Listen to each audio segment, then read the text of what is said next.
I'm talking about today, what if? This has been a message that's been in my head for a couple of years now, and I just kind of felt like it was appropriate to share today.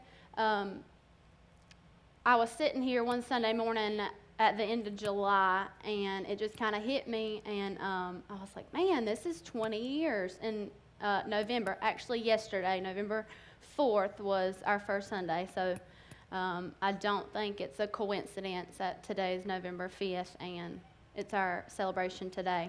But this was just kind of something that it kind of hit me, and I said, this is something that would be great, and I think it's something that it's finally time to share this idea. So today I'm going to pose the question, what if? I'm going to pose it in three different ways, what if, but it's all going to be related around that idea, and I might have to take my earrings off because they're getting heads up.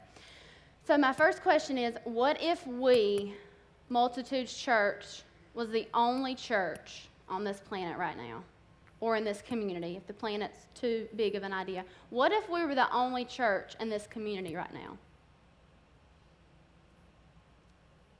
Are we winning people to Christ? Are we doing what we're supposed to be doing? Like, just sit there and think, okay, no other churches exist. We don't have a Stewartsville. We don't have a Presbyterian church. We don't have a Methodist church. We don't have Northview. We don't have any of these churches. Multitudes Church is it. How does that make you feel? Because I know for me, I'm like, dude, we're sunk. And I'm not downing us as a church, because we have so many different ministries that we reach people with. But I feel like, and I'm speaking about myself here, so I know because I'm human, I'm not the only one who feels this, but I know that I have so many priorities and so many things that I'm worried about. For instance, I'm finishing up my master's degree in December. That has been all on my mind recently. I'm done with school.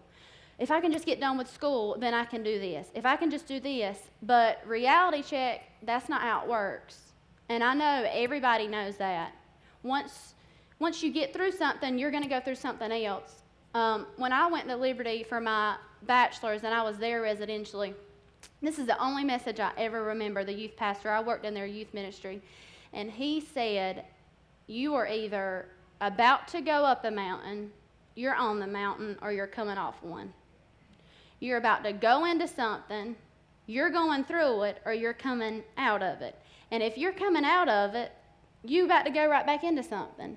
So it's never a time of, oh, well, once I get through this, I'll be done. That's not how it works. So what if we're the only church? We're not doing what we're supposed to be doing to get out there and witness to people. We have so many things that we're all doing as one body, but as members, it's a, well, somebody else can do it mentality. And that's the way it is for everybody, and I know that. I'm talking about Kaitlyn here. But Kaitlyn's a human, like everybody else, so I know other people experience this. We have so much going on that we don't keep in mind why we're here. So the Bible verse to go along with the question of that, it's in Matthew 28, and it's the Great Commission that everybody knows. It says, now the 11 disciples went to Galilee to the mountain to which Jesus had directed them. And when they saw him, they worshipped him. But some doubted. And Jesus came and said to them, all authority in heaven and on earth has been given to me. Go therefore and make disciples of all nations, baptizing them in the name of the Father and of the Son and of the Holy Spirit, teaching them to observe all that I have commanded you, and behold, I am with you always to the end of the age. So if all we're supposed to do is to go out and make disciples, what in the world are we doing? What does it matter how we do this, what we do this? Well, I don't like that. Well, who cares? These are all pointless arguments. And I understand we have to have standards and stuff in place, but I think that's why I get so worked up over politics and government and all this kind of stuff in church and in the community, because it does not matter.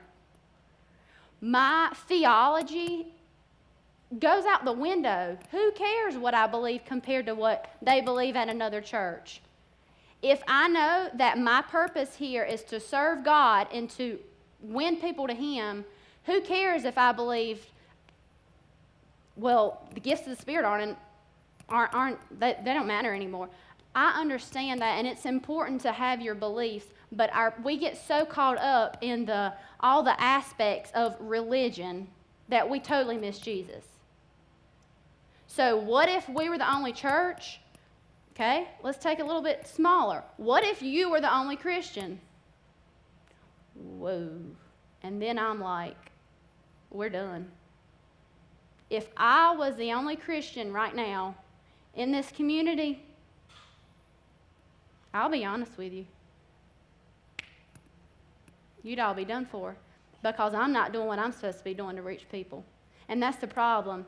We sit in here on Sundays, talking to Kaitlyn. We sit in here on Sundays and we hear a message and it touches our heart, and we leave out of here in 20 minutes and we thinking about food, what we're doing on Sunday afternoon. I need to get rest. I got work tomorrow. What all I got to do? That's how it goes, because we don't live in church. So what we hear is great for the moment, but when we go, and it's gone. So this has really been something that I have been thinking about lately of, well, what if I was the only Christian? I'm going to be honest with you. I don't know the last time that I was intentional about witnessing to somebody and inviting them to church. But that's what we're called to do, and that's the problem. Nobody is doing that. Very few are doing that. I cannot stand here before you and say that I am, because I'm not. I know I'm not doing that. I'm so caught up in me and what I've got going on, and I need to get my lesson ready for Church Wednesday. I need to do this. I need to do that. I'm so caught up in church and Kaitlyn and everyday life that witnessing to people is gone. But here's the thing. This is what I learned with my youth degree, and this is my one takeaway, and I am so passionate about this because I think it is so true. Witnessing to people is not about going up to somebody and say, hey, do you know Jesus? He died on the cross. He loves you. Forget it. I have my youth degree in counseling. What I learned in all these years of school is that what you say to me is baloney until I know you. You want to go witness to somebody? How about being their friend first? How about showing them that you care? Because if I'm trying to build a relationship with teenagers, you better forget it. In this day and age, they will cuss your butt out and tell you to get on. And that's the truth. You want to witness to somebody, how about you go up to be a friend to somebody? If they just chewed your butt out, you just got bullied at school, you're nice to them anyways. It is so hard. I'm telling you. I sit sometimes and I am ready to, I'm just ready to start taking a saw and because I get so mad. And then I'm like, hold up. Why am I getting so worked up? They're probably mean to me because somebody was mean to them. And so it's a circle. It's a cycle. It's going to keep going. They're going to be mean to me. I'm going to be mean to them. She's going to be mean to him. And it's going to keep on. And nobody is being Jesus. All right. So what if we were? What if we stopped and when we walked out the doors and after we went to go eat, when we got home and we actually thought about the question again, what if? What if I was the only Christian right now in Scotland County? What would that look like? Would my life be different? My life would be different if I was the only Christian, I hope. But I don't know that. I can't go back in Jesus' time, and I can't imagine trying to picture and think about that, how it was. I can't say when I was back when Jesus was walking on planet Earth that I would have believed him and followed him. That sounds great in theory. Get a grip. If you've got a man walking around saying he's God, and you have no evidence this is something new, who's going to believe it? Like, I can't say I would have. So what if? There's another verse that came to mind with this message, with this part of what if you were the only Christian, which is my favorite. And it's Matthew 5:16, and it says, "Let your light so shine before men that they may see your good deeds and glorify your Father which is in heaven." The funny thing about that verse is it says, "Let your light shine that they may see." It does not say, "Let your light shine so that you can tell them about Jesus." Let your light shine so that they may see your good deeds. They can see through what you're doing. You're nice to them when they're mean to you. They can see. This is like a common theme recently at my internship counseling, is that we have so many kids that are bullied right now. And that's one thing I've tried to say. I've said, you know what? They're probably bullying you because they're bullied at home. They're calling you stupid and ugly and mean, and they're rejecting you because they're getting it at home. And it's a chain reaction. Let your light shine. That means that I am Jesus. Now, that doesn't mean that I don't go and witness to somebody and I'm intentional about telling them about Christ. But it's act it out, live it out. Don't walk around with a negative, sour attitude all the time. Talking to Kaitlyn. Don't go around being judgmental of people all the time, cutting them down, nasty. I mean, it's just all small stuff, y'all. Small stuff. We have to live it out. What if you were the only one? Because that's the way that we're called to be. That's what Jesus said. We're supposed to be focused on Him. So we should be walking around with the mentality and the mindset of, I'm the only Christian that, because you may be. You may good and well be the only person that knows about God or that acts like it, that person that you come in contact with anywhere may ever see. When you go to Walmart and you check out and there's somebody that's struggling and you go and help them, guess what? They may never in their life be around somebody that has Jesus ever again. So why are we not walking around with that mindset of, I may never come into contact with this person again, and they may never come in contact with somebody that's Jesus. So why am I not showing them Jesus now? So what if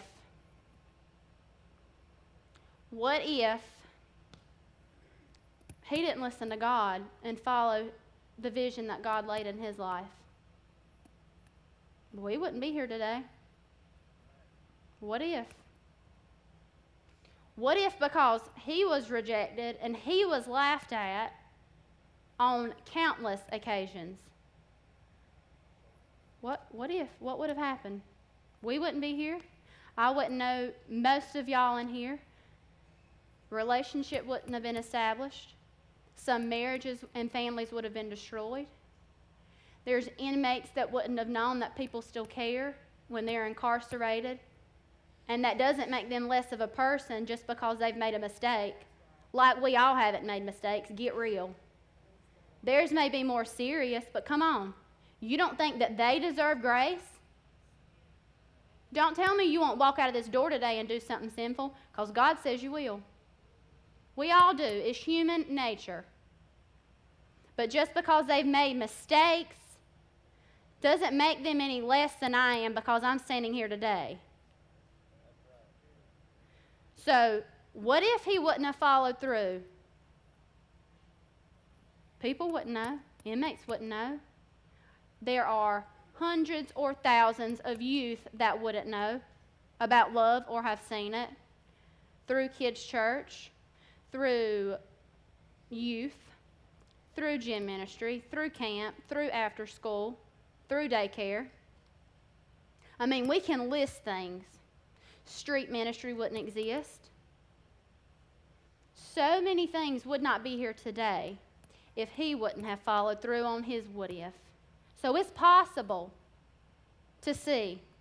The last verse that I'm going to read, and it's a little lengthy, but it's Acts 22, and it's the story of Saul before he turned into Paul. And it says that, let's see, we're going to go ahead and skip ahead. It said, I received letters. I journeyed toward Damascus to take those who were also and to bring them in bonds to Jerusalem to be punished.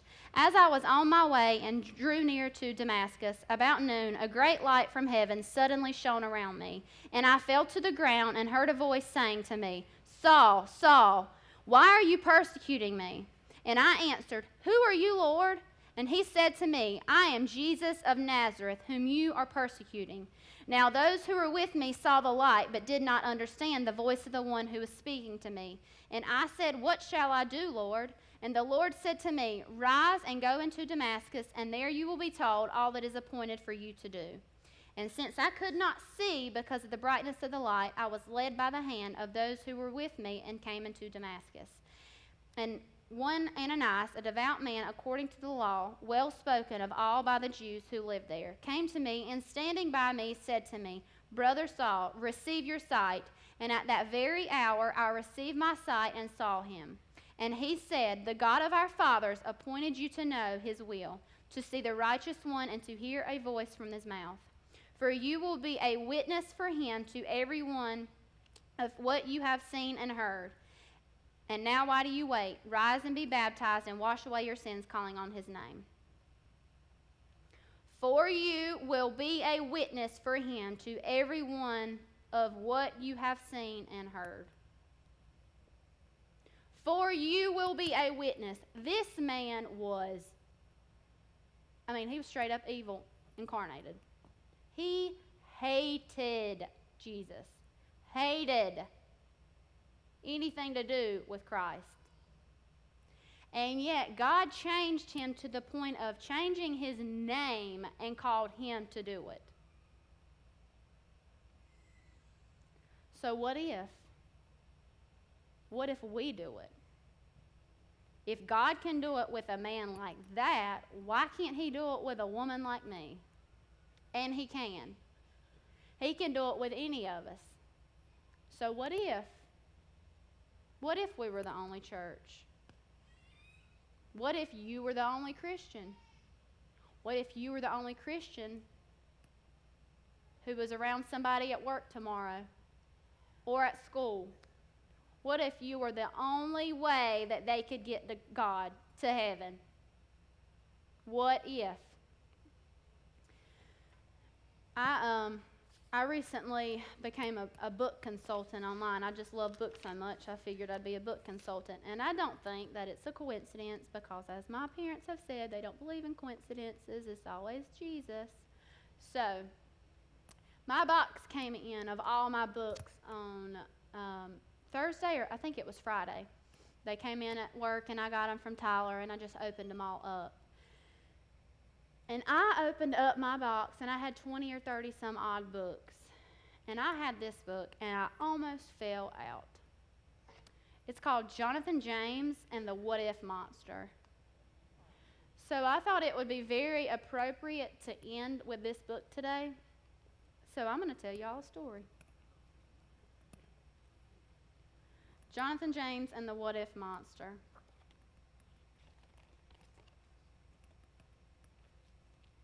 Some what-if monsters like to hang out and fill up our heads with worry and doubt. They are sneaky and quiet and quick as a blink. The words that they whisper can change how we think. Jonathan James heard those words full of dread, and all those what-ifs got stuck in his head. What if you tumble? What if there's wind? What if you slip and your knee gets all skinned? What if they giggle? What if it's chilly? What if you jump and look really silly? What if it's hard? What if you're bad? What if they laugh and make you feel sad? What if it's ugly? What if it stinks? What if that's what everyone thinks?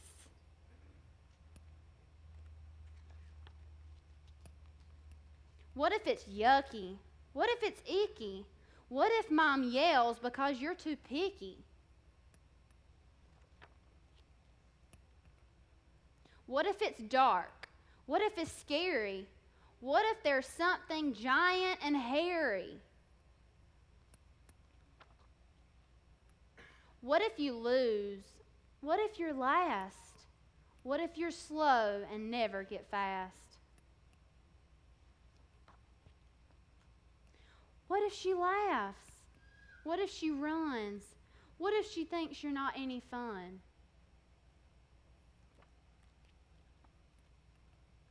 Now wait just a minute. I have something to say. After hearing what ifs all through the day, I hear all your worries. I hear all your claims. But what if you're wrong? Asked Jonathan James.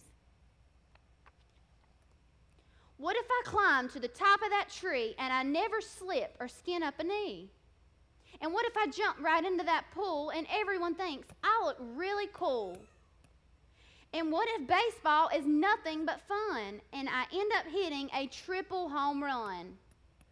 And what if my drawing goes up on the wall and everyone thinks it's the best one of all? And what if I taste some of that food and it puts my mouth in a really good mood? And what if I run in a really big race and have a great time no matter what place? And what if I sleep and have the best dream that monsters are sweeter than they all seem? And what if the chance I take in the end is just how I find my very best friend?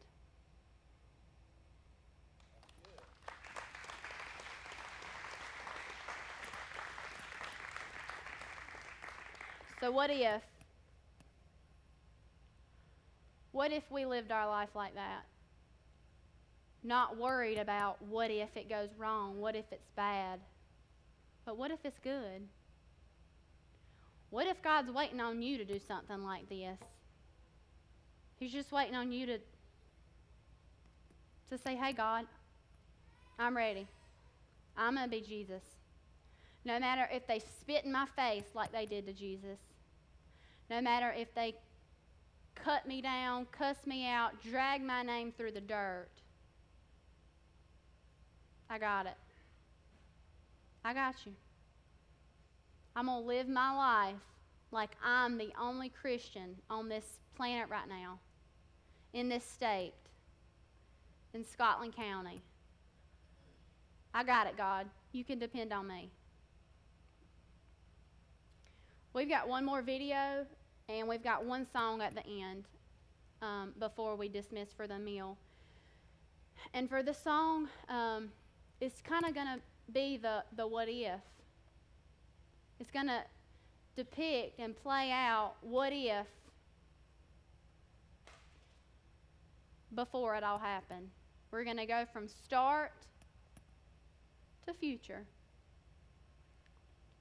So I just pray that that you all, when you leave out of here today and you get home and tomorrow and Tuesday and Wednesday and next week and next month, that this message won't fly by like it does for me a lot of the times because I'm not intentional about it, and that you and I can start living our lives as what if.